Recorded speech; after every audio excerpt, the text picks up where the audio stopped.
Hello everyone, এতদিন ধরে মোটামুটি ফেসবুকে অনেকেরই ফেক প্রোডাক্ট নিয়ে আমি অনেক পোস্ট দেখছিলাম। তো আমার সাথে এটা হবে আমি ভাবিনি।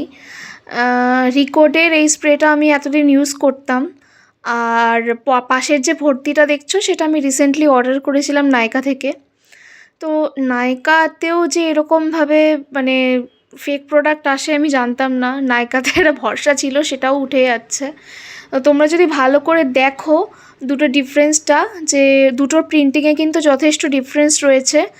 বিশেষত যে রিকোডের নিচের মানে আমার রিয়েল যে বক্সটা মানে যেটা শেষ হয়ে রয়েছে সেটার নিচের উপর যে লেখাটা রিকোডের নিচে, সেটার গ্যাপটা দেখলে বুঝতে পারবে। পিছনে যে প্রিন্টিংটা রয়েছে, যে ডেটটা দেওয়া রয়েছে ম্যানুফ্যাকচারিং, সেই ডেটটা দুটো আলাদা। এবার প্যাকেজিং কিন্তু ডিফারেন্ট হতেই পারে, অনেক ব্র্যান্ডে কিন্তু প্যাকেজিংটা করে, কিন্তু এটা দেখো একদম ক্লিয়ার, পরিষ্কার, সুন্দর প্যাকেজিং। আর এইটাকে দেখো, তার থেকেও বড় কথা, আমার প্রোডাক্টের টেক্সচার নিয়েও কিছু বলার আছে। যেটা শেষ হয়ে রয়েছে সেটার কিন্তু পুরোপুরি একদম ক্লিয়ার টেক্সচার।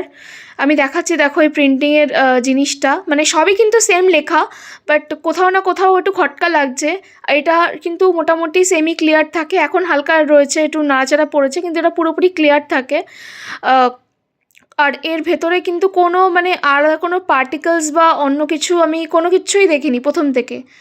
আর এটা কাজটাও খুবই ভালো করে। এটা জাস্ট ঝাঁকালাম, তখন গিয়ে এটা একটু ক্লাউডি হয়ে গেল, বাট এটা কিন্তু পুরোপুরি ক্লিয়ার, ফ্যানে ছাড়া আর কিচ্ছু নেই। কিন্তু যখন এটাকে দেখো, এটা অলরেডি ক্লাউডি, এটা কিন্তু তেমন নাড়াচাড়া পড়েনি। নাড়ালাম তো সেমই রয়েছে টেক্সচারটা।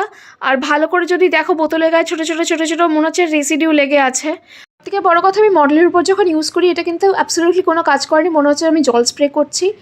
আর আমি তারপরে এটা রিফান্ড হয়নি আমার, তো আমি এটা নিয়েছি লরিয়ালের। দেখা যাক এটা কেরকম কাজ করে।